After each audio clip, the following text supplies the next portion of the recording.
DGP नगर परिसरात माऊली lawns येथे चारचाकी वाहनाने दुचाकीला धडक दिली। या अपघातात दुचाकीस्वार सेवानिवृत्त पोलीस कर्मचारी ठार झाले आहेत। या प्रकरणी अंबड पोलिसांनी अपघाताची नोंद केली आहे। साहेबराव सोनू सांगळे वय 59 राहणार DGP नगर क्रमांक 2 असे ठार झालेल्या सेवानिवृत्त पोलीस कर्मचारी यांचे नाव आहे।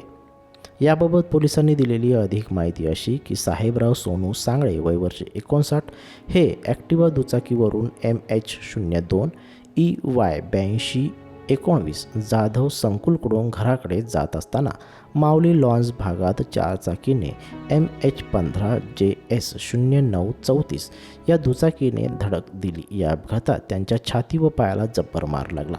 सांगळे यांना उपचारासाठी जिल्हा रुग्णालयात दाखल केले।